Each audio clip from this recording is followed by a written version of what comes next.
En ese sentido, hoy continuamos con el régimen jurídico aplicable a las empresas en materia de prevención de lavado de dinero, y en particular hablaremos sobre la Ley Federal para la Prevención e Identificación de Operaciones con Recursos de Procedencia Ilícita, que entró en vigor hace poco más de 6 años. A continuación me permito presentarles a los integrantes del panel que nos acompañan: la licenciada Carla Ivonne González Valdés, el licenciado Jorge Luis Díaz López y el licenciado Héctor Rubén Garza Villarreal. La licenciada Carla Ivonne González Valdés es egresada del Tecnológico de Monterrey y cuenta con una maestría en Derecho Fiscal por la Universidad Regiomontana. Cuenta también con estudios de posgrado por el Instituto Tecnológico Autónomo de México. Carla se ha desempeñado como asociada en la firma legal Chévez Ruiz Amarripa y desde hace 12 años en el Departamento Legal Fiscal Contencioso de FEMSA, donde actualmente funge como jefe de departamento. El licenciado Jorge Luis Díaz López es egresado también del Tecnológico de Monterrey. Cuenta con una maestría en Derecho por la Escuela de Graduados en Administración Pública y Política Pública de esa misma institución, y cuenta además con estudios de posgrado en materia de política pública por la Universidad de Georgetown. Desde el 2003 forma parte de la firma legal Chévez Ruiz Amarripa, donde actualmente funge como socio en el área de litigio contencioso administrativo. También es profesor de esta facultad, donde ha impartido clases desde el 2014 y es expositor en el módulo Responsabilidad Social Empresarial y el Gobierno Corporativo en el Diplomado en Gobierno Corporativo y Formación de Consejeros de la Universidad de Monterrey. Actualmente se desempeña como secretario de la Junta Directiva de la Academia de Derecho Fiscal de Nuevo León y es coordinador de Derecho Administrativo de la Barra Mexicana de Abogados, capítulo Nuevo León. Por último, damos la bienvenida al licenciado Héctor Rubén Garza Villarreal. Héctor es egresado de esta facultad y cuenta con una maestría en Derecho por parte de la Universidad de Michigan. Ha cursado también programas de posgrado en el Centro de Investigación y Docencia Económicas. Su trayectoria profesional incluye laborar como asociado senior en la firma legal Santa Marina Isteta, así como abogado senior en la Notaría Pública número 39. Actualmente ocupa el cargo de subdirector jurídico corporativo en Gruma, empresa a la cual se incorporó hace más de 9 años. Héctor también es profesor de esta facultad desde agosto del 2008. Muchas gracias a ustedes por su participación en este foro. Iniciaremos con una exposición breve por parte de cada uno de nuestros ponentes y posteriormente continuaremos con una sesión de preguntas y respuestas. Cedo la palabra entonces al licenciado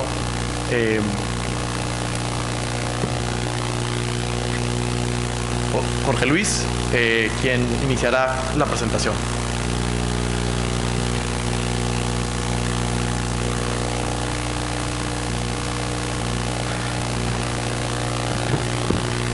Primero que nada quisiera agradecer a la Facultad Libre de Derecho de Monterrey la invitación.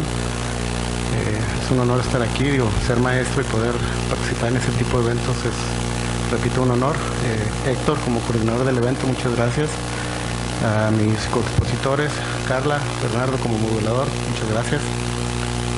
Yo quisiera brevemente, la parte que me tocó a mí exponer en la presentación, ahí está, tiene que ver un poco en poner el contexto de cómo se originó lo que es el tema de prevención de lavado de dinero aquí en México, y específicamente lo que es la creación de la Ley Federal de Prevención e Identificación de Operaciones con Recursos de Procedencia Ilícita, que le vamos a decir Ley Antilavado o Ley de Prevención del Lavado para beneficio de todos.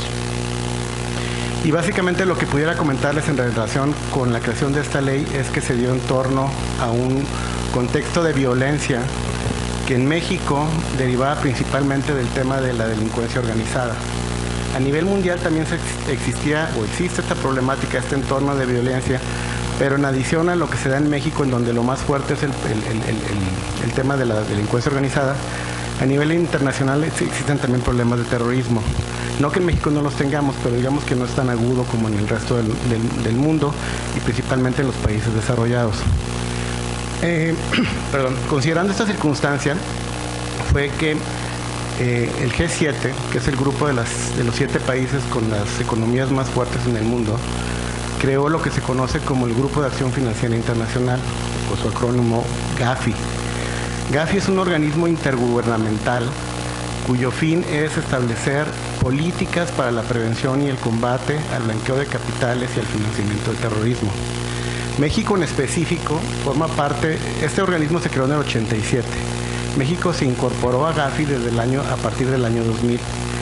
Y desde su creación hasta la fecha ha emitido GAFI muchísimas recomendaciones hacia los países que forman parte de ella sobre qué es lo que tienen que adoptar como medidas para combatir el blanqueo de capitales y el financiamiento del terrorismo, como estamos platicando. Estas recomendaciones en México en particular podemos verlas en diversas disposiciones legales, en diversos ordenamientos legales. Sin embargo, por obvias razones, donde más específicamente están plasmadas las recomendaciones que estamos comentando, se ven en la Ley de Prevención del Lavado de Dinero. Habiendo sentado el antecedente, les puedo comentar que la Ley de Prevención del Lavado de Dinero entró en vigor el 17 de julio de 2013.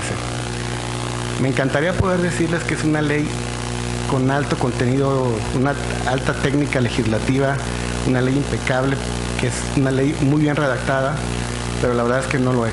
Es una ley que tiene muchas deficiencias, que tiene muchas omisiones, que tiene muchas imprecisiones, que genera muchísimas dudas sobre el alcance de las actividades que deben considerarse como vulnerables para prevenir el lavado de dinero y sobre cuáles son las obligaciones que tienen que tener los sujetos que realizan ese tipo de actividades. Ya más adelante, tanto Carla como Héctor van a platicarles a mayor detalle cuáles son esas obligaciones, cuáles son esas actividades y platicarles cuáles son las problemáticas de los que nos dedicamos a esto, enfrentamos día a día. Obviamente, cuando una ley tiene estas características que les estoy platicando, pues se tienen que establecer mecanismos, regulaciones secundarias que vienen a subsanar esas omisiones, esas imprecisiones que no quedan claras o cuyo alcance no se desprende del propio texto de la ley. Fue por eso que en septiembre de 2013 se creó el reglamento. Lamentablemente el reglamento de la ley tampoco no vino a solucionar en gran medida lo que se dejaba de entender del contenido de la ley. Y fue por ello que en aquellos años, entre 2013 y 2014, hubo muchísimos sujetos obligados de la ley que fueron a presentar consultas ante la UIF. La UIF es la Unidad de Inteligencia Financiera, es un órgano desconcentrado de la Secretaría de Hacienda y Crédito Público que se encarga de vigilar específicamente el tema de prevención del lavado de dinero. Y como les comentaba, fueron muchísimas consultas las que se presentaron, demasiadas, y se empezaron a responder porque eran tantas las dudas que existían que empezaron a presentarse, empezaron a responderlas, pero de repente en un momento la UIF les sobrepasó el trabajo y las consultas que se presentaban ya no podían responderlas porque eran demasiadas. Entonces dijeron, bueno, vamos a hacer algo. En vez de estar emitiendo consultas sujeto por sujeto, vamos a crear reglas secundarias en donde plasmemos esos criterios como reglas y obligaciones específicas que vengan a complementar el contenido de la ley. Es por eso que en 2013, agosto de 2013 y julio de 2014 que se crean estas reglas de carácter general. Obviamente pues existen formatos oficiales, hay un reglamento interior de la Secretaría de Hacienda y Crédito Público que dota de facultades a la UIF, hay un portal de prevención de lavado de dinero donde tú entras, te das de alta como sujeto obligado, das de alta tus actividades y puedes en cierta forma, no en cierta forma, puedes a través de dicho portal cumplir con tus obligaciones que derivan de la ley. Hay un apartado dentro de esta página de internet que se llama, o es mejor conocido como el apartado de preguntas y respuestas frecuentes. Es también una práctica que asumió la UIF en donde en vez de estar dando respuestas de consultas, digo, ¿sabes qué? Mejor vamos a publicar nuestros criterios para que los sujetos obligados tengan conocimiento de cuál es nuestro parecer sobre cierto aspecto en el tema de la ley de la prevención del lavado de dinero. Es peculiar este apartado de preguntas y respuestas porque no es más que un criterio orientador de lo que piensa la autoridad sobre determinado tema. Pero si tú como sujeto asumes ese criterio, no te da ninguna seguridad jurídica que al asumirlo después no te lo vayan a cuestionar. ¿Y por qué lo digo? Pues porque es simple y sencillamente, como su nombre lo dice, es un tema de orientación. No es obligatorio para nadie, ni para la autoridad, ni para los sujetos. Entonces, si bien te puede dar luz, realmente no te dota de una certeza jurídica absoluta de que cuando tú asumes un criterio de esos, después no te lo vayan a cuestionar. Inclusive, por ejemplo, con algún cliente me tocó que decía, no, pues vamos a asumir el criterio y vamos por un notario que dé fe que estaba publicado en la página de internet tal día dicho criterio. Al final, aún y haciendo eso, la verdad es que tampoco te va a generar la certeza necesaria, jurídica por lo menos, de que ese criterio será respetado ante un cuestionamiento de la propia autoridad. ¿Y por qué? Pues porque al final lo único que va a hacer fe el notario es que existía un criterio publicado, pero el contenido de ese criterio no es diferente al alcance que les estoy comentando ahorita, ¿no? Todo esto, si lo vemos, una ley con imprecisiones, muchas reglas secundarias, se viene a complicar todavía un poco más cuando a partir de 2014 se delega en el SAT la facultad de verificar el cumplimiento de esta materia. Eso tiene cosas buenas, tuvo cosas buenas y malas. Las buenas, pues obviamente que se aprovechó la infraestructura del SAT que está en todo el país para poder verificar el cumplimiento de las obligaciones de esta materia. Lo malo, ¿cuál fue? Que el SAT tiene un chip diferente a la UIF. El SAT, por naturaleza, es fiscalizador y recaudador. No necesariamente busca los mismos fines que busca la UIF cuando verifica el cumplimiento de las obligaciones. Es decir, la UIF lo que busca es información para poder hacer frente al combate de blanqueo de capitales. El SAT, por otro lado, pues no necesariamente buscaba esa información o hacerse llegar de esa información a la UIF y empezó, creo que, no quiero decir de manera equivocada, pero fue evidente que traía un chip diferente y empezaron a iniciar auditorías en donde realmente, más allá de buscar información, empezaron a multar y de manera importante a muchos sujetos, ¿no? Entonces, como comentario, Gafi, al formar parte México de Gafi, lo que se somete a una serie de revisiones recíprocas entre los países de que son miembros.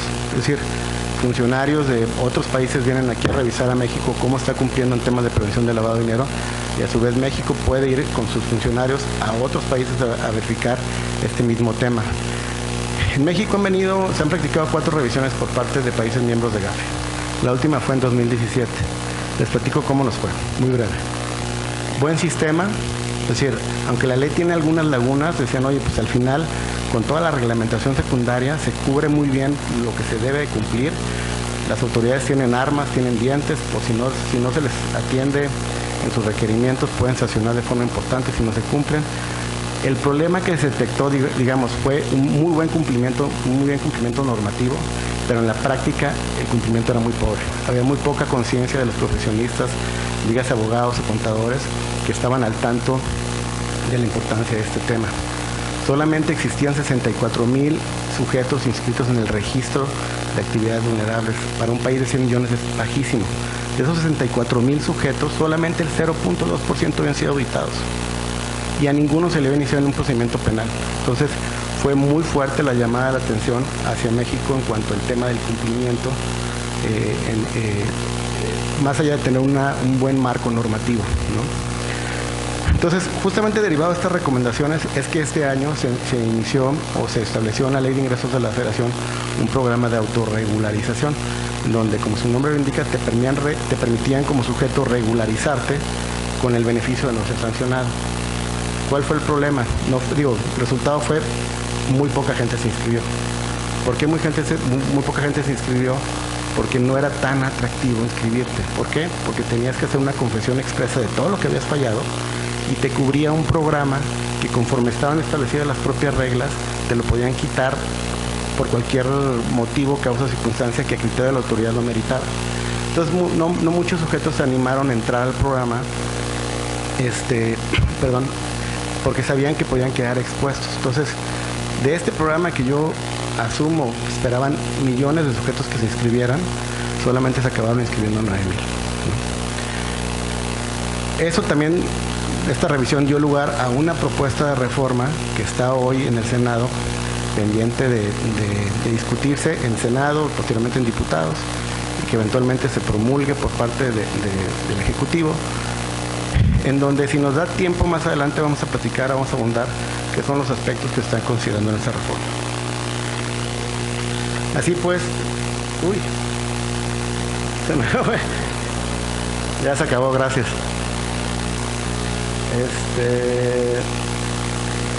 Este es lo que pudiéramos decir como las generalidades objetos de la ley, ¿no? Proteger el sistema financiero, establecer medidas para prevenir y detectar operaciones con recursos de procedencia ilícita, detectar y castigar ese tipo de actividades, evitar la introducción de recursos provenientes de actividades delictivas, entre otros. La verdad es que el objeto, yo creo que la ley sí lo cumple junto con todo el marco regulatorio secundario que existe. El problema es que en México, más allá que el objeto sí se pueda llevar a cabo, no se está llevando a cabo porque no hay tantos sujetos inscritos, no hay tantos sujetos que estén dando información con la cual pueda trabajar la UIF.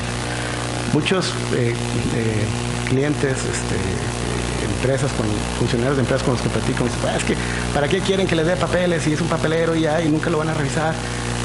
Y la verdad es que puede ser que tengan razón, pero también hay una razón por parte de la UIF en cuanto en el análisis que hace, te platican de casos, algunos funcionarios con los que tienen oportunidad de platicar, que derivado de la entrega de esta información han podido llegar a combatir realmente la prevención del lavado de dinero.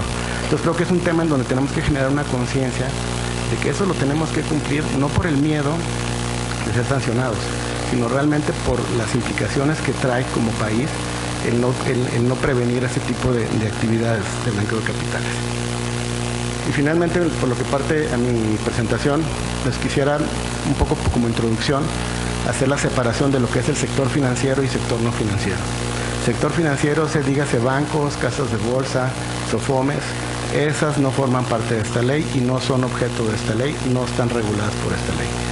Todas esas instituciones del sector financiero tienen su propia regulación, que en cierto grado es mucho más estricta que el resto de los sujetos de la economía, y son todos aquellos que no están en el sector financiero los que se someten a esta ley, ¿no? Como actividades vulnerables, hay actividades que por el simple hecho de realizarlas se vuelven vulnerables, pienses en préstamos, pienses en venta de inmuebles, esos por el simple hecho de hacerlos ya se te genera una obligación a ti como sujeto que lo estás llevando a cabo. Sin embargo, hay otras que no lo son, porque tienen que cruzar ciertos umbrales, por decir, un umbral de identificación, de a partir de qué tanto dinero que lleve la contraprestación tengo obligación de identificarlo, o eventualmente cuando cruza un umbral todavía más alto, de presentar un aviso de que estoy llevando a cabo una operación con ellos. Por eso que hay que distinguir que no necesariamente el que tú lleves, por ejemplo, el arrendamiento de inmuebles, pues sí puedes llevarlo a cabo y es una actividad vulnerable, pero no necesariamente por llevarla a cabo va a calificar como vulnerable porque tendrá que cruzar ciertos umbrales. Y para determinar estos umbrales, pues es importante comentar que no se deben de considerar lo que son los impuestos, ¿no? de la contraprestación. Por ejemplo, si yo rento un inmueble a 100,000 pesos con el IVA de 16,000 pesos, pues yo para determinar el umbral consideraría solamente los 100,000 pesos. Bueno, creo que mi parte a manera de introducción es todo y cedo la palabra creo que a Carla González, no, a Héctor, perdón.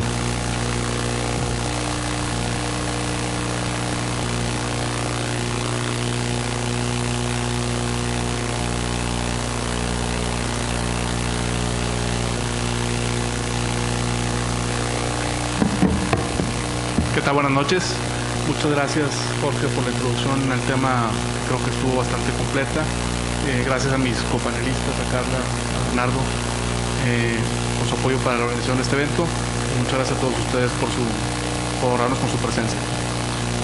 Básicamente, la intención de esta parte de la presentación, que también es de manera introductoria, es adentrarnos un poco en qué son las actividades vulnerables, un par de conceptos que tenemos que tener claros para poder entender el alcance de estas actividades vulnerables, y vamos a enfocarnos a algunas cuantas de todas las que contempla el artículo 17 de la ley, que están más vinculadas con el sector empresarial, que es la idea de esta plática esta noche. Entonces, primero, un tema que se ha propiciado, digamos, o ha propiciado mucha confusión en el medio, es el tema de los criterios de acumulación. El artículo 17 establece que se tiene que llevar a cabo una acumulación de actos para determinar si se tiene que dar o no un aviso de la actividad vulnerable de que se trate. Esta acumulación, existe la creencia en muchas gentes de que tiene que hacerse no importa el monto de la operación, pero la ley complementada con el reglamento y complementada con las reglas es clara en el sentido de que solo se acumulan las actividades que rebasan el umbral de identificación. Y en aquellas actividades vulnerables que son vulnerables per se, porque no requieren de un umbral, sino que siempre son vulnerables, esas también siempre se acumulan. Entonces, cuando veamos los umbrales, tener siempre en mente que solo vamos a acumular las actividades o los actos que rebasen el umbral de identificación o que sean vulnerables per se. Eso es muy importante. Segundo, el concepto de grupo empresarial para el tema de excepciones a la ley es muy importante porque se define, digamos, por la propia legislación qué se entiende por un grupo empresarial, y la manera en que la ley lo define básicamente es que una sociedad, persona moral, sea la holding o la tenedora de acciones o de partes sociales de otras sociedades que en su conjunto conforman un grupo, ¿no? Vamos a ver más adelante por qué la propia autoridad se ha venido equivocando de pronto al establecer ciertas excepciones en las reglas donde no toma en cuenta la parte técnica de esta definición. Y finalmente, el tema de las UMAS, que seguramente ustedes ya están familiarizados con el concepto, pero en la ley como está redactada actualmente, se hace referencia, por ejemplo, a umbrales y a sanciones en salarios mínimos. Y estas referencias de salarios mínimos ya fueron reemplazadas por la unidad de medida y actualización, que es la UMA, que para 2019, conforme a la publicación del diario oficial, es de 84.49 pesos cada una. Bueno, entrando en materia, la fracción 1 del artículo 17 nos representa la primera actividad vulnerable que tiene una relación desde mi punto de vista con las empresas. Es el tema de juegos con apuesta, concursos y sorteos. Pueden ver en la diapositiva el texto legal subrayando las partes que son relevantes. Los umbrales vienen ahí también marcados. La identificación es de 325 UMAS, es decir, 27.459 pesos. Y el aviso es de 645 UMAS, 54.496 pesos. Para no entrar en detalle de lo que es el texto legal, abajo podemos ver lo que son las notas y los criterios de esta actividad vulnerable. Estos criterios provienen ¿de dónde? De las consultas que las empresas llevaron a cabo cuando inició la vigencia de esta ley, y la UIF contestó diciendo esto sí, esto no, etcétera. Y también de la propia página del portal antilavado en la sección de preguntas y respuestas donde vienen esos criterios, ¿no? Ahí es donde salen estos criterios. Entonces, lo primero es que es vulnerable tanto la venta de los boletos del sorteo como también la entrega del premio. Es muy difícil que la venta de los boletos del sorteo rebase el umbral de identificación. Tendría que una misma persona venir a comprar 30,000 pesos de boletos en un solo acto, ¿no? Es casi no sucede. Entonces, como no se acumulan las operaciones que no rebasan el umbral de identificación, la persona que llegue y compra un raspadito en la tienda de conveniencia, pues no va a ser identificada. Ya se fue, ya no lo puedes identificar. No se va a acumular esa operación. Pero la entrega del premio, con mucha frecuencia, sí rebasa el umbral de identificación, y entonces para entregar el premio hay que cumplir con las obligaciones de identificación que la licenciada Carla nos va a hacer el favor de abundar. Otro tema importante es que solo es aplicable, digamos, esta fracción a sorteos que requieren permiso de la Secretaría de Gobernación conforme a la Ley Federal de Juegos y Sorteos. Digamos, concursos de habilidad, dominar el balón, etcétera, ese tipo de temas que no digamos, tienen un elemento de azar, esos no entran en esta fracción. Y primordialmente eso es lo que es la fracción 1. La fracción 2, tarjetas de servicios, crédito prepagadas. Podríamos pensar que eso no nos podría aplicar en las empresas, pero la verdad es que es muy común que las empresas tengan programas como pueden ser de lealtad, donde te dan una tarjeta de puntos y esos puntos los puedes eventualmente intercambiar por producto, etcétera. Y la inquietud del sector empresarial vino por ese lado. Y también si trabajan, por ejemplo, en una tienda departamental que emite una tarjeta de crédito departamental, pues entra directamente a lo que es esta fracción. Las consultas y los criterios indican básicamente que cuando se trata de una tarjeta de puntos o de lealtad que puede ser intercambiada por producto, digamos, en el mismo establecimiento que la emite, eso no es una actividad vulnerable para la WIF. Pero cuando la tarjeta permite que le abones dinero, permite que retires dinero en efectivo o permite que lo utilices en otros establecimientos distintos al emisor, ahí sí se considera que es una actividad vulnerable, primordialmente.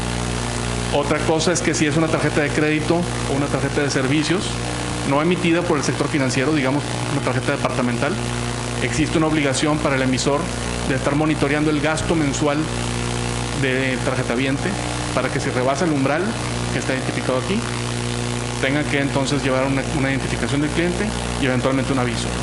Entonces, pareciera que no, pero sí tiene, digamos, una implicación en el sector. Esta fracción, la 4, es de las más importantes. Se refiere a las operaciones de mutuo, préstamo, crédito o garantías. Uno podría pensar, si lee el texto legal, que prácticamente todo encuadra en este supuesto. ¿Se fijan?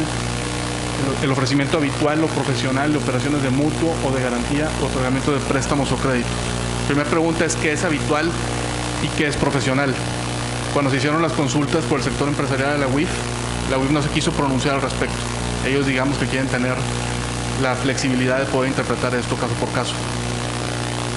Y luego las empresas se preguntaron, por ejemplo, si yo vendo a crédito a un cliente, le doy 90 días para pagar la factura, le estoy dando crédito, entre comillas, ¿eso es vulnerable o no es vulnerable? La otra, los créditos intercompañías. En un grupo empresarial es muy común que una empresa le preste a la otra o que haya un contrato de cuenta corriente entre las mismas empresas. ¿Hasta qué punto eso es una actividad vulnerable? Si ustedes leen el texto, pues pareciera ser que sí, ¿no? Los criterios que estableció la autoridad son en el sentido, y nuevamente no vinculantes, como bien lo dijo Jorge, son en el sentido de que los préstamos o créditos intercompañías y el establecimiento de una tesorería centralizada no es una actividad vulnerable. Tampoco las ventas a plazo que se hagan a los clientes para, digamos, facilitarles productos o servicios, ¿no? Tampoco aplica a garantías que se otorguen también intercompañías, donde por ejemplo la empresa tenedora, la holding, le confiere una garantía corporativa, una fianza o se constituye como obligado solidario de una subsidiaria. Eso tampoco para la autoridad es una actividad vulnerable. Y bueno, los préstamos accionistas, más bien de accionistas hacia la sociedad, también se ha pronunciado la autoridad en el sentido de que no son una actividad vulnerable. Y finalmente, las cajas de ahorro, que es un tema a lo mejor demasiado específico para los propósitos de esta plática, pero algunas empresas tienen su caja de ahorro como una especie de incentivo para fomentar el ahorro entre sus empleados. Y en esas cajas de ahorro también el sector ventiló consultas para determinar si efectivamente se trataba de operaciones vulnerables o no, sobre todo cuando las cajas de ahorro son exclusivamente para los empleados, ¿no? Y la respuesta de la autoridad es que sí lo consideran una actividad vulnerable porque el objeto, digamos, de la asociación civil que se constituye para tener la caja de ahorro es precisamente dar préstamos. Pero en la medida en que la caja de ahorro fuera cerrada, es decir, que no admita ahorros de fuera de lo que es el origen del empleo, el salario, los bonos, el aguinaldo, etcétera, mientras que no se capte recurso distinto de esas fuentes y mientras que no se capten recursos distintos de los empleados, se podía cumplir dando un aviso simplificado, digamos, una especie de aviso en ceros, en vez del aviso tradicional. Perdón, primordialmente eso es lo que hay que decir respecto a esta actividad vulnerable.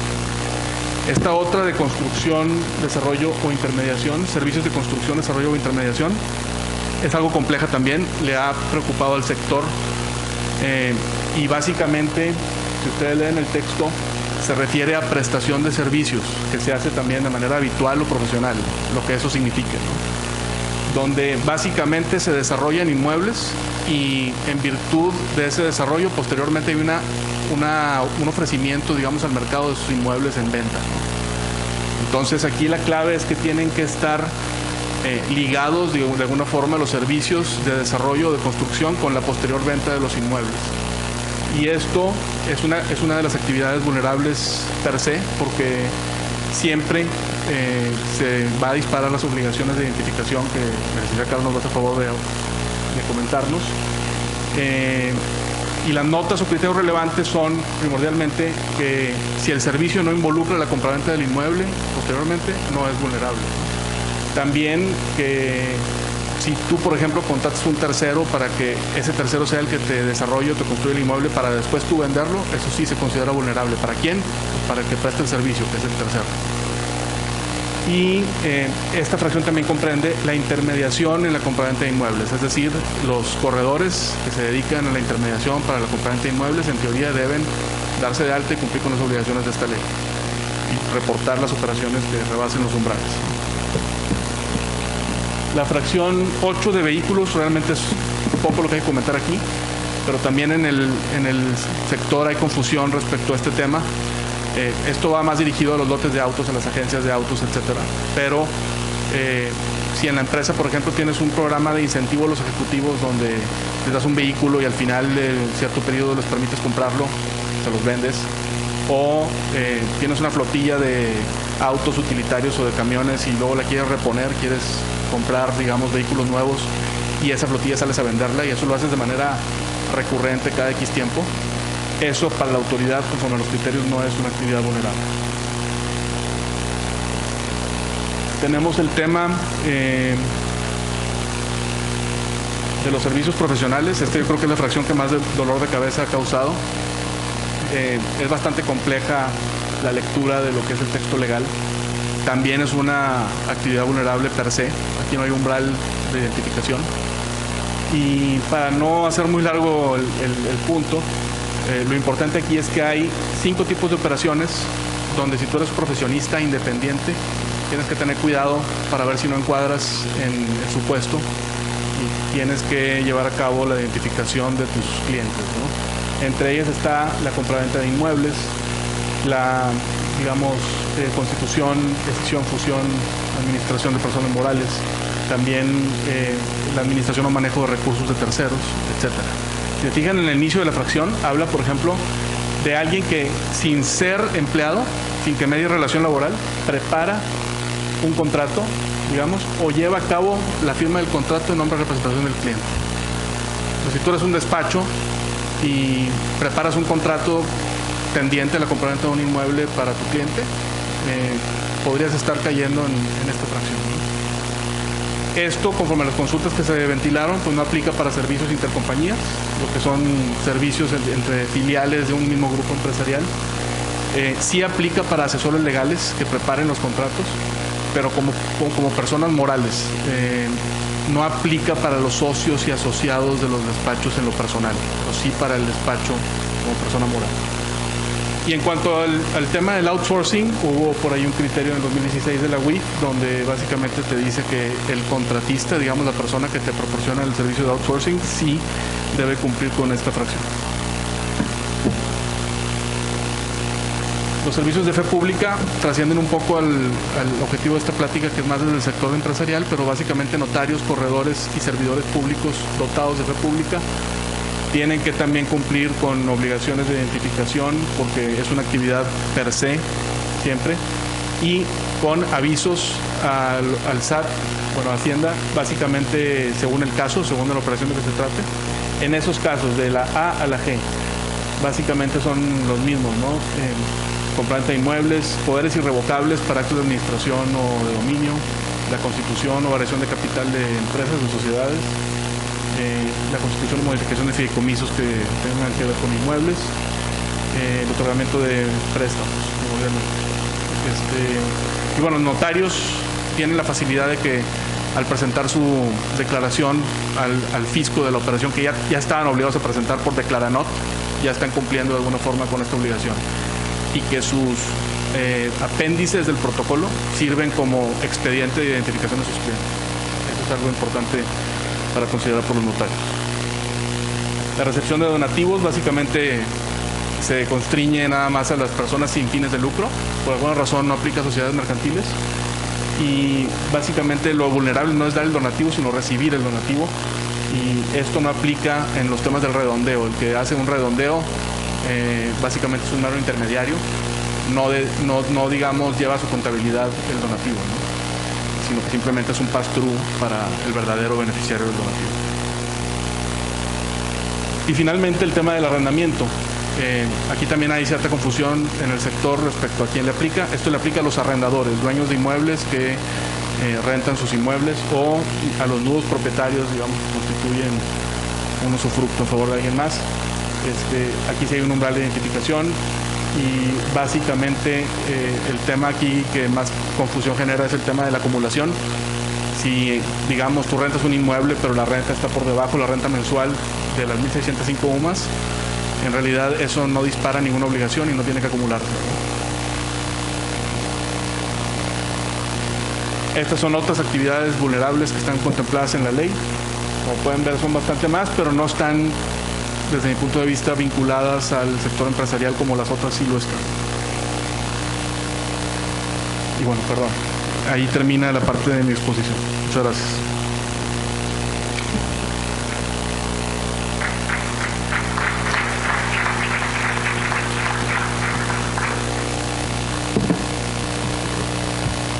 Buenas noches, muchas gracias Bernardo por fomentar este tipo de temas, a mis colegas Jorge y Bernardo. Yo creo que a mí me tocó la parte, no sé si llamarle más fea o terrorífica de la ley. La parte obviamente ya de la implementación respecto a las obligaciones, que tenemos con la vigencia de esta ley. En primer lugar, tenemos como obligación el alta y registro ante el Servicio de Administración Tributaria, el SAT. Para esto, y a lo mejor a veces resulta un poquito el que estamos más adentrados al tema y a la materia fiscal, pero no queremos obviar razones. Tenemos que estar inscritos en el RFC y tener la firma electrónica avanzada vigente. Y créanme que a veces estos temas, ya en la implementación de las empresas, sí resulta ser un dolor de cabeza, porque en muchas ocasiones a veces la firma electrónica está en proceso de renovación y es un impedimento para podernos dar de alta. Entonces créanme que sí pasa ese tipo de cuestiones que hay que observar en el alta y registro. Como segundo punto tenemos la designación del representante ante la Secretaría de Hacienda y Crédito Público. Este representante será el encargado de cumplimiento de las obligaciones establecidas en la ley. Hay que designarlo. También es un tema al interior de las empresas en donde tenemos quién va a ser el representante, ¿no? Quién se va a llevar aquí la implementación de estos temas. Como punto número 3, obviamente es la identificación de los clientes, de los usuarios, y para esto señala que tenemos que verificar su identidad. ¿Cómo lo podemos señalar o cómo podemos verificar su identidad? Nos menciona que a través de credenciales o documentación oficial, y obviamente tenemos que tener copia de estos mismos. Como un cuarto punto, tenemos que solicitar a los clientes y usuarios información de su actividad. Esto solamente va a aplicar cuando exista una relación de negocios. Las reglas, como bien mencionaba Jorge, lamentablemente desde que entra en vigor la ley, obviamente después del reglamento, se fueron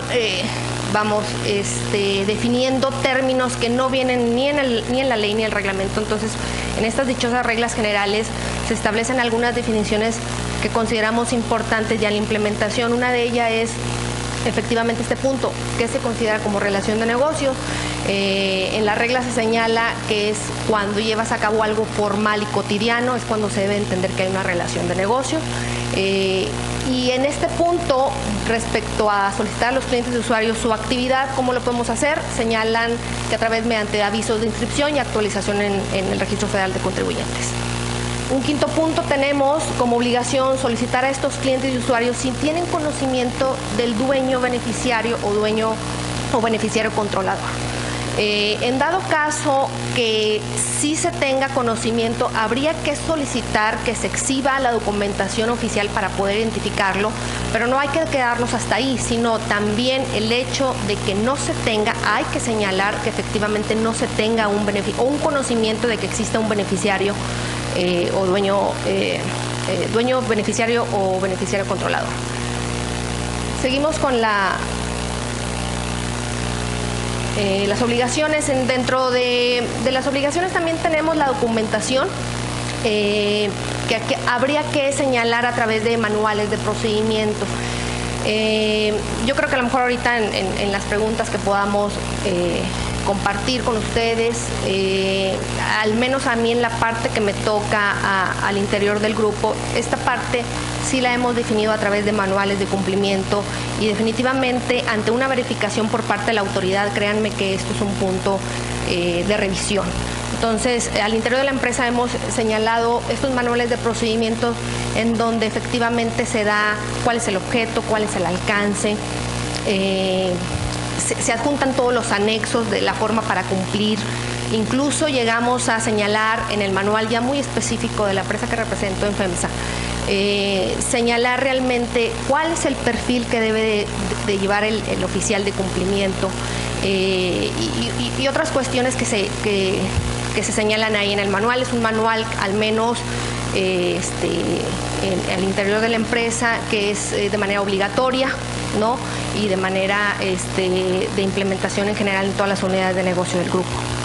Esto se da a conocer a través de una política corporativa a nivel de dirección en donde se le da a conocer estos manuales. Obviamente también incluso dentro de los manuales se señala todo el tema de la capacitación al interior de la ley que tenemos que hacer.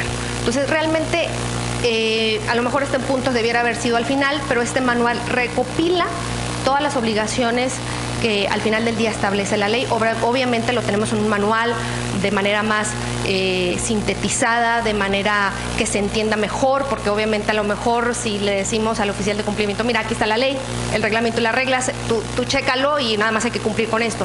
Entonces el manual realmente es un manual muy entendible, debe ser muy entendible, que al final del día hacia el oficial de cumplimiento, las personas que deben dar cumplimiento a estos temas lo revisen y no haya dudas. Y incluso hay una línea a través del manual que nosotros tenemos, hay una línea de capacitación o de dudas de preguntas y respuestas en donde si hay algún detalle específico del manual lo podemos revisar. Pero está muy bien sintetizado este manual que tenemos. Como un punto 7 tenemos la presentación de los avisos. Obviamente es algo muy importante en el tema de las obligaciones. Para empezar tenemos la obligación de dar el aviso el día 17 del mes inmediato siguiente al que se realice la operación o acto, ¿no? Posterior a este plazo, pues obviamente se va a entender que el aviso puede ser de manera extemporánea. Ahorita lo vamos a revisar. ¿Cómo se dan estos avisos? Obviamente estos avisos se dan a través del dichoso portal de la UIF. Un portal de internet, a través de los formatos oficiales. Estos formatos oficiales vienen muy especificados en las reglas de carácter general. Viene toda una serie ahí de información que tenemos que recopilar de los clientes y usuarios. El aviso, yo creo que es un tema importante. En la ley viene todo un capítulo relacionado a estos avisos, y es solicitar la información a los clientes de usuarios no viola el tema de la confidencialidad. Yo creo que esto es uno de los temas que cuando se implementa la ley, cuando sale en vigor, fue uno de los temas, obviamente como mencionaba Jorge, hay muchos huecos, hay muchas lagunas, pero una de ellas muy importante era el tema de la confidencialidad, si se viola o no el tema de la protección de datos. Esto ya ha sido muy especificado en la ley, que no existe una violación al tema de la confidencialidad. Incluso en la ley viene como aplicación supletoria la Ley Federal de Protección de Datos Personales en posesión de los particulares, y la ley incluso de datos personales señala que el tratamiento de la ley, el tratamiento de los datos, incluso la transferencia de los mismos, no se va a requerir ningún tipo de consentimiento del titular, es decir, del dueño de los datos, siempre y cuando exista una autoridad competente que lo solicite en la ley de la materia. Entonces, prácticamente aunado a lo que ya la propia ley de antilavado señala en el aspecto de confidencialidad, obviamente la ley de protección de datos también trae esa excepción en el consentimiento de poder transferir estos datos. Entonces se protege esa parte de donde no existe ninguna violación. Tenemos un aviso de 24 horas, yo creo que a lo mejor es importante mencionarlo. Este se da específicamente en el supuesto de cuando se tenga conocimientos o indicios de que los recursos pudieran provenir o estar destinados a favorecer, prestar ayuda, auxilio o cooperación en la comisión de delitos. Entonces es un aviso que ahí en los formatos y en el momento del que esté familiarizado en el portal de la UIF, está muy plenamente identificado el tipo de aviso que vas a dar y ahí están los avisos de 24 horas. Después tenemos la integración como bien mencionaba Héctor, la integración del expediente único de identificación de los clientes usuarios. Esto viene de hecho también en el artículo 2 ahí de las reglas, en donde se señala todo lo que tenemos que tener, el poder obviamente identificarlo, lo que ya hemos mencionado, en caso de tener una relación de negocios, en caso de caer en ese supuesto, solicitar la actividad u operación, pedir si hay un dueño beneficiario y si no, hacerlo constar. Todo esto que de estas obligaciones que ya vimos, esto se tiene que tener un expediente en un file, ahora sí, del cliente. De hecho, ya hay criterios del Tribunal, de la Sala Superior del Tribunal de Justicia Administrativa que señalan que estos expedientes, en un proceso de verificación por parte de la autoridad competente, si se exhiben posterior a los procesos de verificación, se debe entender que no se está cumpliendo con esta obligación, porque es muy claro el artículo 12 de las reglas en donde te señala que para la integración de estos expedientes únicos de identificación debe ser de manera previa a tener el acto o la operación con el cliente o en el momento que se estén llevando a cabo. Entonces es importante que al menos en este punto ya el tribunal ha dicho, si tú presentas, incluso aunque estén debidamente integrados estos expedientes posterior al proceso de verificación, se entiende que no se cumplió con esta obligación. Y yo creo que es importante mencionarlo porque luego después ya caemos en un tema de multas y las sanciones que ahorita les vamos a platicar de eso. Continuamos con las obligaciones. Otra obligación, obviamente ligado a un tema también de cuestión de resguardo de la información y haciendo al final del día un enlace con el tema fiscal, es custodiar y proteger, resguardar y evitar cualquier tipo de destrucción por 5 años. Tenemos obligación de resguardar estos expedientes, estos avisos, toda esta serie de obligaciones que tenemos por 5 años. ¿Por qué? Porque al final del día, como bien mencionaba Jorge, el tema de los dientes que se le dio al SAT para el tema de la verificación de estos temas, pues tienen 5 años para poder venir a revisar. Entonces, es algo importante y a lo mejor aquí quiero hacer un paréntesis en el tema que platicó Jorge respecto al dichoso programa de autorregularización. Pues yo creo que uno de los temas también fue ese, ¿no? El que muchas personas, muchos sujetos no se pudieron unir a estos programas porque efectivamente tendrían que haber ido atrás 5 años y revisar si realmente esta documentación se tenía o no, o andar pidiendo información. Imagínense un cliente de hace 4 o 5 años que no, a lo mejor ahorita ya ni siquiera tienes el contacto, ¿no? Entonces había una serie de impedimentos que al final del día no fue muy favorable el unirte a este tipo de programas, pero bueno, ahí está el tema de resguardar la información por 5 años. Después también tenemos el brindar las facilidades. Obviamente yo creo que en estos temas, insisto, no hay que obviar el hecho de tener las facilidades necesarias para las visitas de verificación. Obviamente los actuarios se deben de identificar y hay que brindar todas las facilidades en dado caso. Y por último tenemos que, creo que es algo importante y donde al menos en el interior de la empresa hay un poquito de resistencia en estos temas, pero al final del día yo creo que es algo bueno, es el tema de que para clientes usuarios está obligado a proporcionar la información requerida. Es decir, esta es una obligación y en dado caso te dice la ley que en caso de negarse, quienes realicen actividades vulnerables deberán abstenerse de realizar la operación. Yo creo que es un statement de la ley y que concatenado lo que les platicaba, al menos en el interior de la empresa, pues cuando no existía esta ley, pues el que estaba negociando directamente ahí con el proveedor, ¿no?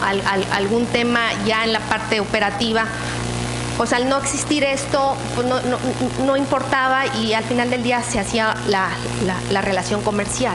Ahora con esto, y esto incluso este punto es muy claro en el manual que les platico, en el manual de cumplimiento específicamente de la ley de lavado, en donde tenemos, así como lo dice la ley, con sus letras, aquí está. en dado caso que exista una relación o que se quiera generar una relación con un cliente y se niegue a entregar esa información, no se puede tener y no se puede llevar a cabo la operación. Me voy al tema de las prohibiciones. Como bien mencionaba Héctor, hay un tema de las prohibiciones por el uso de efectivo, metales. En ciertas actividades son muy escuetas el tema de las prohibiciones. Tenemos el tema de los bienes inmuebles. Existe la restricción de efectivo por 8.025 UMAS, que al día de hoy, del 2019, anda en 678,000 pesos alrededor. El tema de los vehículos, relojes, joyería, metales, juegos, sorteos, blindajes, títulos y arrendamientos, la prohibición y el límite lo tenemos en 3.210, aproximadamente 271,000 pesos. A los que han tenido a lo mejor han hecho el ejercicio, han llevado su coche al mantenimiento en las agencias, en la caja, te dice, este es el monto que podemos recibir en efectivo, ¿no? Y ahí viene un papelito en donde te lo señala. Entonces, estas son las restricciones en el tema del uso del efectivo. Me voy al tema de las multas, ¿no? Un tema muy controversial en esta ley, dentro de todo lo que les hemos platicado. Existen multas que van de los 200 UMAS, que hoy por hoy anda en 16,000 pesos, casi 17,000 pesos, hasta los 2,000, que anda como en 168,000 pesos.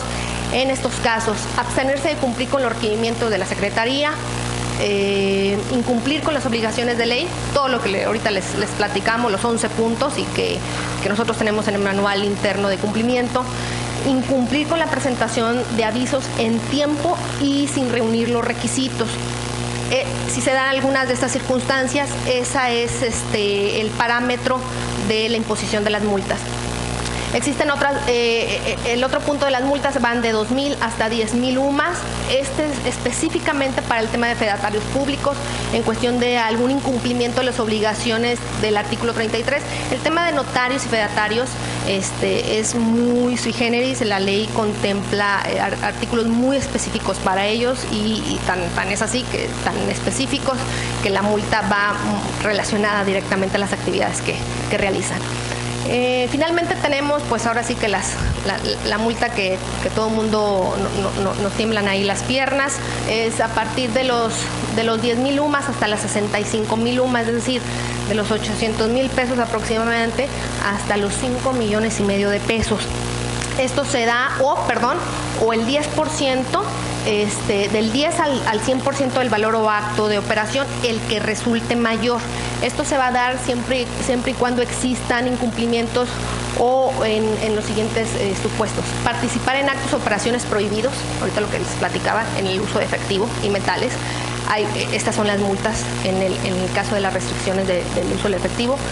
No presentar avisos, es decir, la omisión de los avisos, porque ahorita veíamos anteriormente la multa, vamos a llamarle la multa menor, es cuando se incumplen algunos requisitos. En este caso de estas multas mayores es cuando se omite la presentación de los avisos y los dichosos avisos extemporáneos. Habíamos platicado que los avisos se tienen que presentar el 17 del mes siguiente que se da el acto de operación, y si no, se va a tener como extemporáneo. Esto yo creo que es importante, porque si no presentamos el aviso en tiempo informa, pues traemos una multa muy importante en avisos extemporáneos. Finalmente, y no al menos en lo personal, no me considero experta en la materia penal. Obviamente vemos a título personal, veo la parte contencioso fiscal, pero bueno, yo creo que es importante mencionarles que además de las multas económicas, pues existen las sanciones corporales, que son los delitos, que van de 2 a 8 años de prisión y de 500 a 2,000 multas conforme al Código Penal Federal, en caso de proporcionar datos falsos. Y también tenemos de 4 a 10 años de prisión y multa igual de 500 a 2,000 en el manejo indebido de la información, ya sea desde la parte, obviamente, de los supuestos obligados o de la parte la parte también de los propios servidores, es decir, de la información que se va a la UIF, ¿no? O sea, es decir, ahí sí hay una doble cara en donde el uso indebido de la información se puede dar en ambas caras.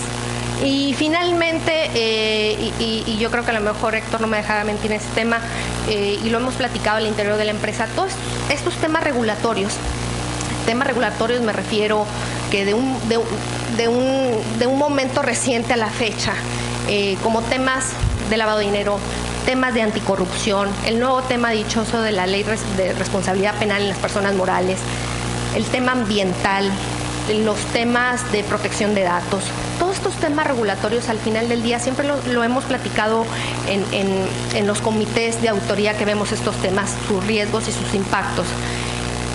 Al final la multa obviamente pega en el bolsillo, eso es sin duda, y haciendo una inspección tendríamos que analizar que efectivamente si se dio un incumplimiento, incluso evaluar o valorar si se paga y regularizarnos, eso no tenemos ningún problema.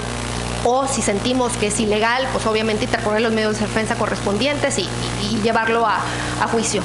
Pero el tema reputacional, al menos de los que somos abogados de empresa, créanme que ese tipo de alguna irregularidad del tema reputacional no te lo quitas con nada. Salir en una mañanera es importantísimo para nosotros, ¿no? Y lo hemos visto, ¿no? Entonces, todo el mundo está pendiente de la mañanera a ver si nos salimos ahí. Entonces, créanme que a veces el tema de la multa, sí, definitivamente es un tema que nos pega, pero al menos en el interior de la empresa el tema reputacional está como un riesgo mayor. De hecho, mayor a un tema económico. Yo termino aquí. No sé, Bernardo, si... Continuamos con preguntas y respuestas. Gracias, Carla, Jorge y Héctor.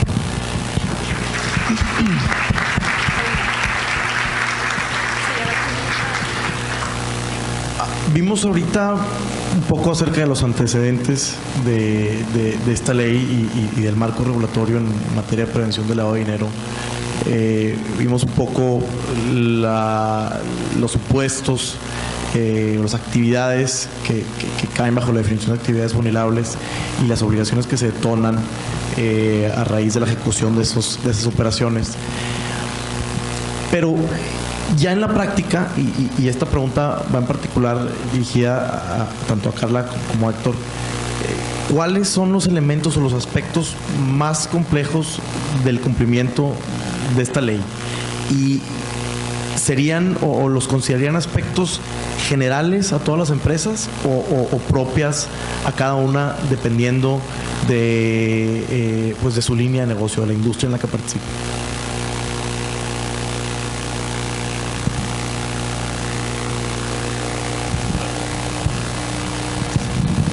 Bueno, mira, Bernardo, a reserva de lo que platique Héctor, obviamente al interior de la empresa, al menos acá en FEMSA nos hemos topado con muchas complicaciones. Yo creo que les voy a platicar a lo mejor de alguna en donde recientemente, de hecho, estamos en ese proceso. Una de las complicaciones para nosotros al interior es la designación del oficial de cumplimiento, ¿no? Yo creo que eso es un tema que al interior es muy cuestionado y decir cuál es el perfil que debe tener un oficial de cumplimiento, ¿no? Entonces, obviamente, a lo mejor de bote pronto te puede sonar alguien que esté o que sepa del tema del lavado de dinero. Y realmente, al menos en el grupo, recientemente se formó un área de gobierno corporativo. Tiene un año de implementación. Por ahorita lo que les platicaba, por estos temas regulatorios que han salido, la dirección se vio la necesidad de hacer un área específica de gobierno corporativo. A lo mejor ustedes han de estar pensando, no se tenía, había esfuerzos aislados, incluso había esfuerzos desmedidos y se contraponían unas cosas con otras, pero no existía una directriz y una línea, al menos dentro del grupo, que realmente diera el soporte de la implementación de estos temas, no nada más de este tema de antilavado. Entonces, se forma el área de gobierno corporativo y el área corporativo da una serie de lineamientos de quién debiera ser el oficial de cumplimiento. Al menos aquí hemos detonado y decidido a través, insisto, de esta nueva área, que debe ser una persona que esté directamente asociada en la operación o en el acto, que conozca al cliente. ¿Por qué? Porque esta persona le va a ser más fácil el que cierre los tratos de solicitar esta información, es el que está en contacto, es el que tiene la comunicación con esto. Obviamente nos dimos cuenta que estas personas pues no tienen el conocimiento de la ley. Entonces, ¿qué se ha hecho y qué se está haciendo? Yo creo que es un proceso, no les podré decir hoy por hoy 100% completado. Es una cuestión que hay que desarrollarlos. Hay que desarrollar, hay que tener capacitaciones, hay que, insisto, este manual les ha ayudado mucho a estas personas a tener el tema. De hecho, perdón, a lo mejor ahí en los comentarios, este oficial de cumplimiento tiene que tener su fiel, ¿no? Creo que es un tema importante porque luego después nos dimos cuenta que ya después seleccionamos a la persona y esa persona no tiene la fiel, ¿no? Entonces, pues tienes que sacar la fiel y no hay citas en el SAT, etcétera. O la tiene cancelada y eso es un tema. Pero bueno, para nosotros, Bernardo, creo que lo del oficial de cumplimiento es un tema, lo estamos definiendo a través de estos manuales en quién debería de ser, pero al menos hoy por hoy la definición es ese punto, es el que esté en contacto en el acto o la operación, que conozca al cliente, obviamente asesorado y apoyado, insisto, por el área de gobierno corporativo, incluso por nuestra área de contencioso. Héctor. Sí, gracias, Bernardo. Básicamente concuerdo con lo que comenta Carla al 100%. También creo que hay 4 aspectos que complican de alguna forma el cumplimiento de esta ley. El primero, y que ya pudieron ver, es que el texto legal dice una cosa y la interpretación de la autoridad dice otra totalmente distinta. Y lo dice en consultas que te contesta en lo particular a ti, o en los criterios que están en la página, pero en los dos te pone que no son vinculantes. Entonces, ¿cómo realmente tener la certeza de que estás cumpliendo? Ese es el primero, yo creo, más importante. El segundo es que no hay un mecanismo de regularización que te brinde certeza jurídica. Es decir, bueno, estoy mal, me quiero regularizar. En materia fiscal, si tú te autodeterminas antes de que la autoridad llegue a ejercer sus facultades, pues básicamente no hay sanción. Habrá recargos, actualizaciones, pero no hay multas, ¿no? Aquí el programa de autorregularización que había, pues no tuvo éxito en gran parte por eso, porque no había certeza de que si cumplías con los requisitos te iban a dar el perdón.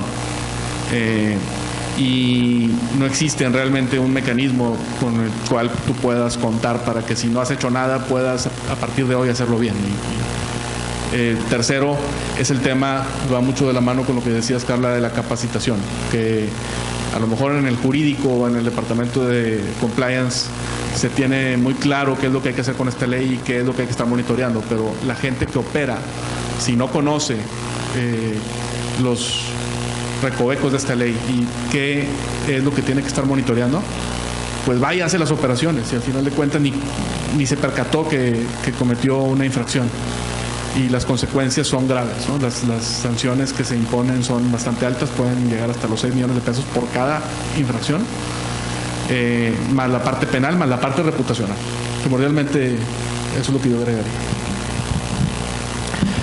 Ahora, un poco, esta pregunta va dirigida a Jorge en su capacidad de asesor externo. Ante el panorama que pintan Carla y Héctor, relacionado con la complejidad de cumplimiento a las obligaciones de esta ley, la incertidumbre que generan pues, la divergencia entre los criterios y lo que marca textualmente la ley, ¿qué alternativas tiene? Y mencionaste ahorita en tu exposición el programa de autorregulación, pero ¿qué otras alternativas tiene una empresa cuando ya sabe que incumplió, o incluso cuando tiene esa duda, ¿no? Ahorita Héctor un poco lo mencionó, pero en tu experiencia, ¿qué han hecho empresas que están en esta posición? Es buena pregunta. Mira, Bernardo, yo creo que el programa de autorregulación que hemos comentado, y sin ánimo de obviar, no funcionó porque no había certeza de que, como bien lo comentan, te dieran el perdón, pero más que no te dieran el perdón, sí te daban el perdón, porque tú ingresabas tu solicitud y de manera automática te daban un recibo que decían su programa ha sido autorizado. tema es que te daban 6 meses para cumplir y te topabas con las problemáticas que comentaba Carla, en donde si tú decías, oye, lo que pasa es que para empezar te obligaban a corregirte desde 2013 a la fecha, ¿no? A 2018. Entonces, si decías que no te habías integrado un expediente 2013, pues ve e intégralo, ¿no? Y con el cliente, con la persona que lo hiciste y con las complejidades que puede llevar ir ahorita 5 años atrás a tratar de conseguir esa información. Entonces, lo delicado era que las propias reglas te decían, oye, el cumplimiento de tu programa te lo puede verificar el SAT y si ve que incumples con lo que dijiste que ibas a corregir, te lo van a quitar. Entonces te quedabas completamente descubierto. Nosotros de hecho como despacho en muy pocos casos llevamos a cabo este programa de autorregularización. Lo que nosotros aplicamos es un beneficio que está previsto en ley, que te habla de la posibilidad de no ser sancionado la primera vez que te corrijas de forma espontánea y que reconozcas expresamente la falta en que incurriste. Si tú haces eso, la ley, por Ministerio de Ley, técnicamente la autoridad no tendría por qué sancionarte. Sin embargo, les platico un caso, creo que es interesante. Un cliente que mucho antes de todo este tema del programa de autorregularización nos pidió ayuda, dijimos, ¿sabes qué? Vamos a asesóranos para que podamos corregirnos. Le dijimos, mira, vamos a aplicar este mecanismo, lo aplicamos y el sujeto traía más o menos 30, 40 avisos sin presentar. Entonces dijimos, bueno, pues vamos a corregirnos por una única ocasión, reconocer la falla y presentar todo en un solo momento para que en ese único momento, por esa única ocasión, no dé lugar a la sanción. Obviamente pues, se presentaron de una los avisos, al día siguiente llegó el SAT a tocar la puerta, hey, ¿qué pasó aquí? No, pues es que me corregí por única ocasión, no hay sanción, no te preocupes. Y dije, no, espérate. Pues de la no sanción, la única ocasión es el primer aviso que presentaste, por los otros 39 me debes la multa. Digo, pues, que eso tiene que ver un poco con lo que les comentaba, de ese chip que tiene el SAT, fiscalizador y recaudador, que muchas veces, lejos de ir por la información que permita a la UIF hacer su trabajo, se centraron en un momento dado en recaudar. No hacerles muy largo el cuento, ese asunto lo tuvimos que litigar, porque obviamente consideramos que era ilegal, y lo ganamos, ¿no? Entonces, esa es una de las posibilidades que puedes tú ejercer para corregirte por el tema de presentación de avisos. Otro tema que tienes, que no es que te quites la multa completamente, pero sí la disminuye de forma muy importante, es cuando, como bien comentaba Carla, la ley te dice, tienes que presentar tus avisos el día 17 del mes siguiente. Y la propia ley te dice, bueno, si tú no lo presentas el día 17, tienes 30 días más para presentar tu aviso después del día 17. Y si lo haces dentro de esos 30 días, te lo considero como extemporáneo. Si lo haces fuera de esos 30 días, te lo considero como omiso, ¿sí? La diferencia entre una multa extemporánea y una multa de omiso pues, es toda. La multa mínima es de 16,000 y acá es de 850,000 pesos. Entonces, aquí viene el truco. ¿Cuál es el truco? Pues que cuando te dicen, oye, te va a aplicar la sanción de omisión, te remite a un artículo en donde no prevé sanción. Entonces, técnicamente, aunque te corrijas fuera del plazo que te establece la ley para que sea considerado como extemporáneo la presentación del aviso, nunca te van a poder sancionar por omisión, porque en un tema de tipicidad de las infracciones en materia administrativa, pues al igual que lo penal, se tiene que establecer el supuesto tal y cual como viene en el contexto de la ley, en el texto de la ley. Entonces no lo pueden interpretar ni por analogía ni por mayor de razón. Entonces ahí tienes una gran ventaja en donde hoy por hoy, aunque estés fuera de los 30 días, lo puedes presentar como extemporáneo y que si bien no vas a matar tu contingencia o la posible sanción, pues sí le vas a disminuir de forma muy importante. La verdad es que esa es la experiencia que te puedo platicar y es con lo que con muchos clientes, empresas hemos trabajado y ahí nada más se los dejo como comercial. Viene la reforma que estamos platicando. Estos temas que estoy platicando yo ahorita se van a eliminar o se van a reducir. El tema de la no sanción va a estar limitado a la emisión de reglas de carácter general por parte del SAT y sabrá Dios qué vayan a poner. Entonces, si no cumples con eso, pues no vas a poder gozar del beneficio y ya van a corregir ese error en la remisión legislativa. Entonces, tampoco vas a tener ese argumento. Entonces, para todas las empresas que hemos apoyado, les decimos, oye, si no has hecho nada, hazlo ahorita, porque ahorita tiene ciertos, o sea, aunque no hayas tomado el programa, hoy por hoy tiene ciertos beneficios que muy probablemente cuando pase esta reforma van a cambiar, ¿no? Entonces, digamos que en términos generales, esas son de mi experiencia como asesor, cómo hemos apoyado a algunas de las empresas, ¿no?, para corregir su situación. Ahora, Jorge, sobre esa misma línea de ideas, ¿qué tan activas han sido las autoridades que regulan aplicaciones de tele? Ahorita mencionaste que de las 64,000 que están inscritas, pues realmente ha sido una cantidad muy poca a las que has revisado.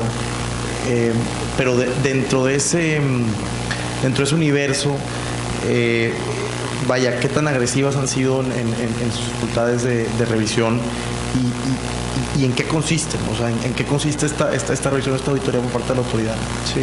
¿Qué es lo que podemos esperar, vaya? Pues, lo primero que pudiera hacer el comentario, porque no lamentablemente, el tema de la prevención del lavado de dinero es un híbrido que es el típico que nadie quiere tomar, ¿no? Es decir, siempre entre los de jurídico, los de contabilidad, los de fiscal, generalmente acaban en el área de fiscal, porque como donde cumples es a través de la página del SAT, pues nada, pues que el contador que entra todos los días, pues que él cumpla, ¿no? Y generalmente ha sido así. El punto es que en el tema de auditorías de manera específica, tenemos que separar, siempre empiezo de esta forma, separando, decir, oigan, no crean que las revisiones en materia de prevención del lavado de dinero son iguales que las auditorías que existen para impuestos federales. Son diferentes, son procedimientos completamente distintos, completamente diferentes, con duraciones diferentes, plazos diferentes y valga la redundancia, procedimientos completamente diferentes. Acá en materia de prevención del lavado son dos procedimientos los que se te inician. Uno de verificación para determinar tu situación respecto al cumplimiento de la ley, y una vez que concluye te inician un procedimiento sancionador en donde ya te van a imponer las sanciones respecto a las omisiones que hubieran detectado. Como les comenté, eso se delegó en el SAT y hace entre 3 años hubo un boom de auditorías por parte del SAT, pero en donde era claro o evidente que no iban realmente a verificar el cumplimiento y que no iban en búsqueda de información para que la UIP pudiera trabajar. Se notaba que iban específicamente a sancionar por omisiones de presentaciones de avisos o informes en ceros o cualquier irregularidad, porque para empezar, la gran mayoría de las revisiones que me tocó a mí tener el gusto de apoyar a empresas, eran empresas cuyo giro no es una actividad vulnerable. Es decir, no eran casinos, no eran agencias de venta de automóviles, eran corporativos de aquí de la ciudad, en donde su actividad principal pues no es una actividad vulnerable, sino como actividades accesorias, como comentaba Héctor y Carla, pues a lo mejor realizan préstamos, se rentan inmuebles entre empresas del mismo grupo. Entonces fue evidente que durante un par de años fue muy fuerte el tema de la auditoría ahí. Yo creo que bajó, pero es una realidad que bajó, porque se dio este tema de la amnistía. Entonces como que han hecho, espérate, vamos a pararlas un poco, vamos a esperar que los sujetos se regularicen, que entren en orden y después ya vamos en un momento dado a iniciar otra vez las revisiones. Yo creo que una vez que termine el programa de regularización, que va a ser en febrero del año que entra, para aquellos quienes no se hayan inscrito al programa o que no hayan optado por corregir su situación en términos de los beneficios que hoy por hoy hay en la ley, yo creo que ahí sí hay un foco rojo donde creo que el SAT va a ser agresivo, por decirlo de alguna forma, en cuanto a que va a ser una campaña de verificación intensa, principalmente respecto a aquellos sujetos que no hicieron nada, ¿no?, para corregir su situación. Ahora, saliéndonos un poquito de México, y esta pregunta va dirigida a Héctor, que ha tenido experiencia en otras jurisdicciones. ¿Existen en esas otras jurisdicciones normas similares para la prevención del lavado de dinero como las que conoce aquí en México? ¿Y cómo has visto que se asemejan, que difieren? ¿Qué mejores prácticas has observado que quizás en México estén ausentes? Sí, muy bien. Pues bueno, las empresas que tienen operaciones a nivel global obviamente tienen la misma preocupación en las demás jurisdicciones. Lo que se encontró en su momento cuando se realizó esta investigación es que en la gran mayoría de los países esto está como estábamos nosotros antes, en el sentido de que las obligaciones están del lado del sector financiero. Están en casi todos los países previstas para que los bancos y los demás integrantes del sector financiero sean los que lleven el control de este tipo de actividades y no los particulares. El país que tiene una legislación similar a la nuestra, pero puedo decir aún bastante más agresiva que la nuestra, es El Salvador. En El Salvador existe una ley para prevenir el lavado de dinero y el financiamiento del terrorismo, que vamos a homologarnos con eso, con la reforma que viene. Y ahí no nada más se restringe, por ejemplo, el uso de efectivo para 4 o 5 tipos de operaciones. Ahí cualquier operación en efectivo que rebase cierta cantidad tiene que reportarse, ¿no? Similar a lo que hacen los bancos actualmente. También se imponen obligaciones de conocimiento del cliente, mucho más extensas que las que tenemos hoy en México. Y no solo conocimiento del cliente, sino conocimiento del empleado. También, si vas a contratar gente en tu empresa, tienes que hacer un background check del empleado y estar seguro de que no esté participando de forma alguna en actividades ilícitas. Y esto tiene que estarse, digamos, repitiendo con cierta regularidad. Te podría decir que a nivel internacional esa es la legislación que hay para comparar con la nuestra. En otros países, a nivel de, digamos, fuera del sector financiero, está la obligación en casi todos ellos de no introducir al país más de $10,000 en efectivo, por ejemplo, cosas de ese tipo, ¿no? Pero no hay una legislación específica dirigida al sector empresarial.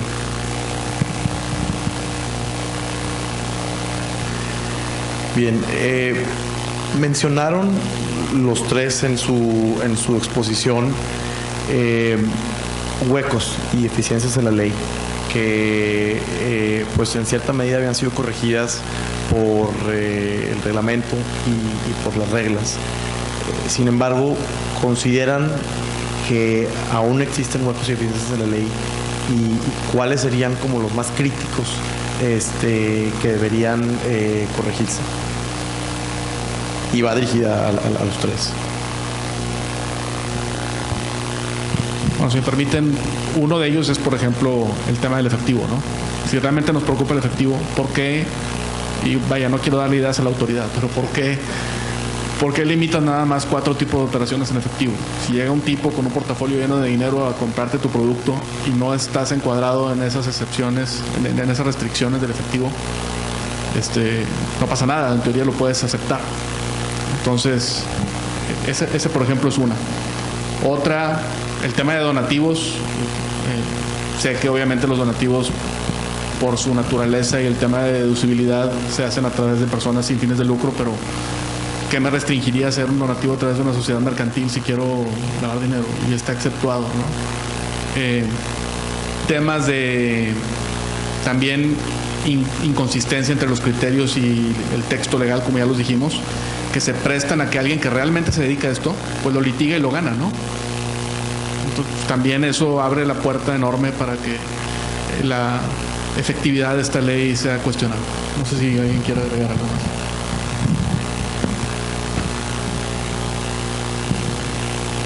Bueno, yo creo que otro de los temas que al menos en la parte ya práctica nosotros nos hemos topado, que mencionó Jorge, pues es el tema de habitual, ¿no? Y que la mayoría de las actividades vulnerables trae esa palabrita en donde te dice siempre y cuando se haga de manera habitual. No hay una definición, y yo creo que abonando a lo que mencionaba Héctor, a lo mejor también con jiribilla la autoridad no ha señalado un criterio de lo que se debe de entender por habitual, porque a lo mejor ya analizando el caso específico ya te diré si para ti es habitual o no. Obviamente a través de PRODECON se ha definido de cierta manera y te remite, porque incluso la autoridad lo ha señalado expresamente, que tanto en la ley como en el reglamento ni las reglas existe una definición como tal. Entonces, pues te remite a lo que señala la Real Academia Española, en donde que se debe entender por hábito, por habitual y el tema profesional, ¿no? Entonces yo creo que siempre, y a lo mejor aquí ligado un poquito, es el tema que dejamos pasar, al menos ya en la cuestión de integración, en las dichosas actas, en lo que son las escrituras públicas y las actas constitutivas, ¿no? ¿Cuál es el objeto? Por lo general siempre en la creación de las empresas, pues el objeto, ponemos el objeto muy general o el objeto muy específico, y de ahí la autoridad se está agarrando de qué estás señalando tú como objeto para saber si es o no habitual, o incluso a veces se realizan una serie de actividades por parte de las empresas que no necesariamente ese es el objeto que viene ahí. No sé, Jorge. A mí en lo personal me preocupa, me llama la atención el tema de estos umbrales que comentaba Héctor, donde decía, oye, por ejemplo, renta de inmuebles o venta de automóviles. Oye, si tú no llegas al umbral de identificación, más o menos 100,000 pesos, no tienes ninguna obligación en términos de la ley.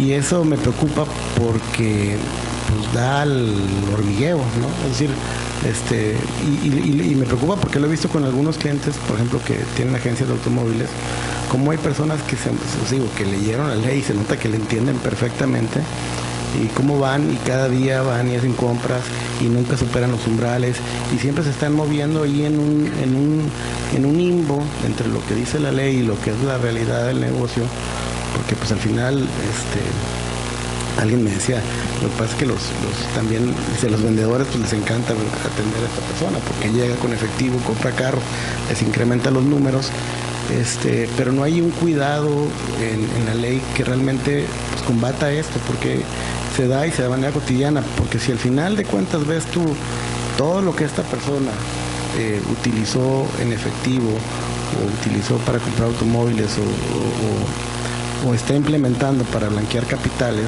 pues ya digo, si lo ves de una en una, pues sí se ve bien poquito, pero en 2, 3 años puedes estar hablando de muchísimo dinero, y en donde la ley, insisto, no te obliga absolutamente a nada.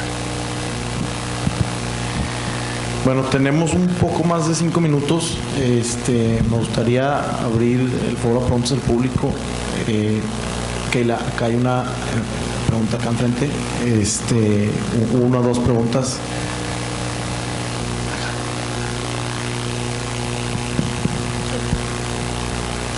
Gracias. Gracias. Mencionaban ahí en el uso o goce de inmuebles, es decir, arrendamiento. Digamos que tenemos una inmobiliaria y tienen 10 inmuebles cuya renta no rebasa los 135,000 mensuales cada uno. ¿Se acumulan los 10 o es por inmueble? Esa es una pregunta, ¿verdad? A ver, nomás déjame entender, ¿son 135,000 por cada uno? Ese es el límite que marcan ahí para identificarlos, ni siquiera para dar aviso. 125,000 pesos cada inmueble, no tendrías ninguna obligación. Exacto, ok, está bien. Por inmueble. Entonces, para la interpretación, ¿verdad? Ok, y en términos de lo que hasta ahorita hay, ¿no? Y en la parte, por ejemplo, los corredores de bienes raíces, o sea, ya el tener una comisión por vender un inmueble ya es per se, ahí no hay, hay un límite, ¿no? Hay un umbral. Héctor, si quieres. Es el control de la... Sí.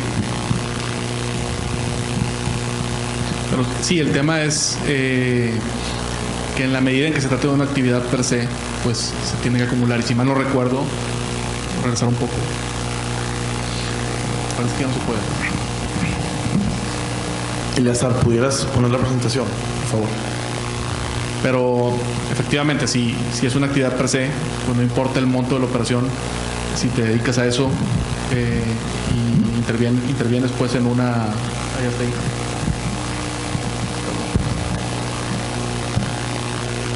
Es ahí. Se fijan, es una actividad vulnerable per se. Entonces no importa el monto de la operación, de la comisión que cobraste, de la contraprestación, el corredor va a tener que abrir un expediente de identificación y cumplir con las demás obligaciones que mencionó Carla. Y un poco como complemento, y cuando supere el umbral de los 678, tendrá que presentar su aviso. Yo creo que... Arriba de 678. Digo, debe ser algo común que pase.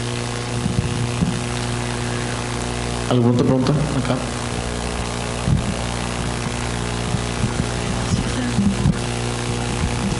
Un caso que se presenta, en el caso de la restricción del efectivo en una agencia de vehículos, si el cliente va y deposita en el banco, el efectivo se considera, ¿cómo se considera? Mira, técnicamente es uso de efectivo. Hay un precedente del Tribunal Federal de Justicia Administrativa que te dice exactamente lo contrario, que te dice, desde el momento que ese dinero ingresa al sistema financiero, ya automáticamente descartas temas de prevención de lavado de dinero, lo cual a mí se me hace equivocado, porque eso es justamente lavar dinero. Utilizar el sistema financiero para pagar un automóvil en efectivo lo es. Esa pregunta que tú estás haciendo, ya en la reforma que se está proponiendo ya se aclara y te habla del pago en efectivo o el pago en efectivo a través de instituciones bancarias. Entonces, dígase que hagas el depósito. Oye, se aclara, pero la verdad es que hoy pudieras decir que no se trata de uso de efectivo, porque estás utilizando los bancos. Hay un precedente que ya no sé si se confirmó o no, pero que existe. Pero la realidad es que, digo, ¿para qué nos hacemos? Es uso de efectivo. Claro. Gracias. Adelante.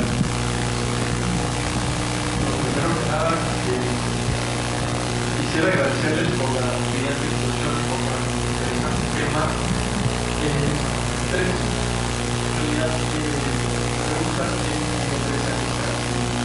Lo primero que me llamó la atención, que no se mencionó, fue las criptomonedas.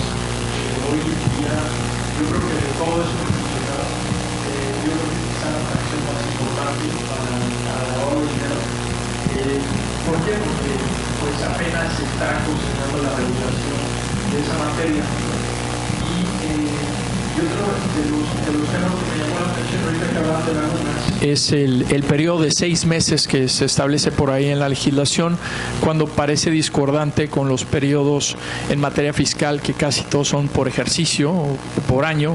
Y el último punto que les quería mencionar, o realmente sí quería preguntarles, es ¿de dónde sale el criterio que no se acumulan las que no rebasan el umbral?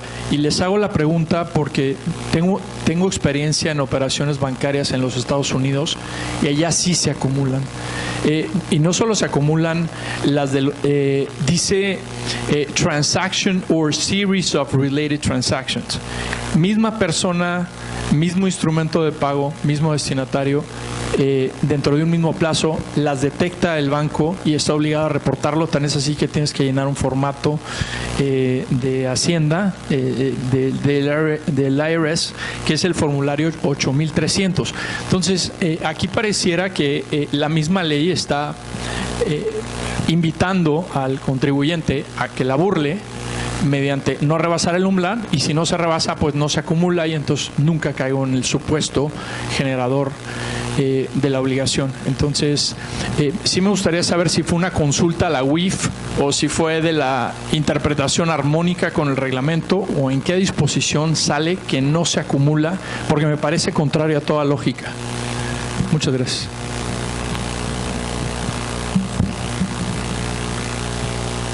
Bueno, empecemos por la última pregunta, el tema del criterio de la acumulación.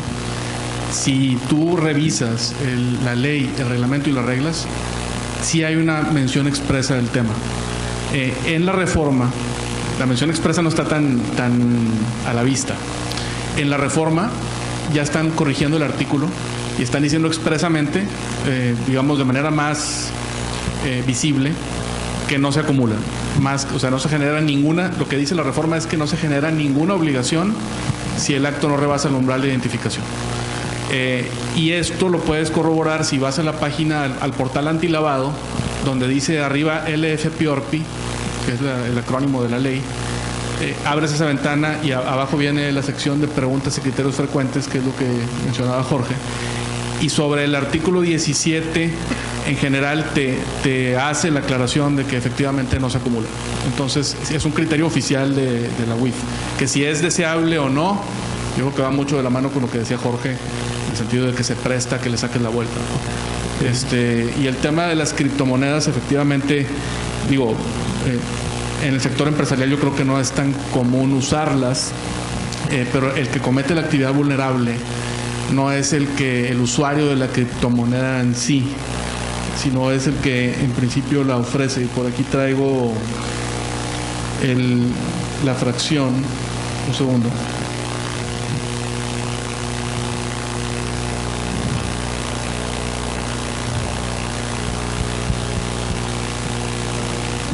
Sí.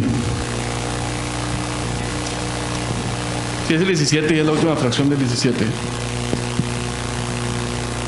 Aquí está, el ofrecimiento habitual o profesional de intercambio de activos virtuales por parte de sujetos distintos a entidades financieras. Entonces, si tu negocio es de criptomonedas, pues sí, estás cometiendo una actividad vulnerable. Si tú eres el usuario de la criptomoneda, el que la compra, pues no. Entonces, por eso la dejamos fuera de la presentación. Y había otra vertiente de la pregunta, creo que lo de los 6 meses. Los 6 meses. Yo, bueno, más un poco como complemento lo que comenta Héctor. Hay un criterio normativo que te asemeja el uso de activos virtuales al uso de efectivo. Es decir, digo, totalmente de acuerdo con tu respuesta, pero sí hay a criterio de la autoridad una prohibición que asemeja el uso de estos activos al uso de efectivo. Por cuestionable que pudiera resultar o no. Digo, no cuestionable.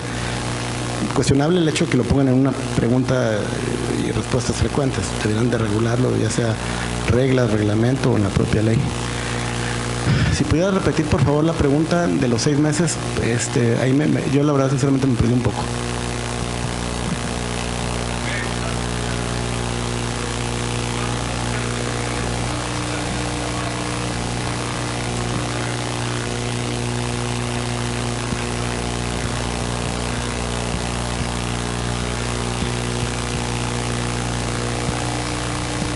Para la acumulación.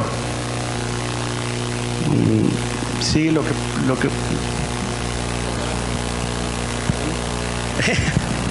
es que no quiero que por si los abogados nos metemos en todo. Sí, el tema de la acumulación de los 6 meses no tiene que tener concordancia con los ejercicios fiscales. Lo que se establece es una no ficción, sino una obligación de que si en un momento dado no estás detonando la obligación de presentar avisos, a criterio del legislador, un tiempo prudente para que pudieras acumularlo en un periodo determinado, y si en el momento de que lo acumularas tuvieras la obligación de presentarlo, fue el de 6 meses, ¿no? Pudieran haber sido 3, pudieran haber sido 4 meses, ¿no? Realmente no sé cuál fue el parámetro del legislador para decir que en 6 meses se tenía que hacer el cómputo de la acumulación. Sí, perdón, y ahí abonando un poquito lo que mencionaba Jorge, efectivamente cuando sale este tema, y yo creo que ahorita lo platicamos, es un tema fiscal, es un tema administrativo, es un tema de derecho. Entonces, a lo mejor abonando un poquito, pues definitivamente fiscal no es, ¿no? Aunque hoy por hoy el SAT tiene muchos dientes en el tema, lo que mencionaba Jorge. Entonces yo creo y apoyo ahí lo que el criterio de Jorge, pues no debe de empatar en los ejercicios fiscales, ¿no? Al no ser una materia fiscal.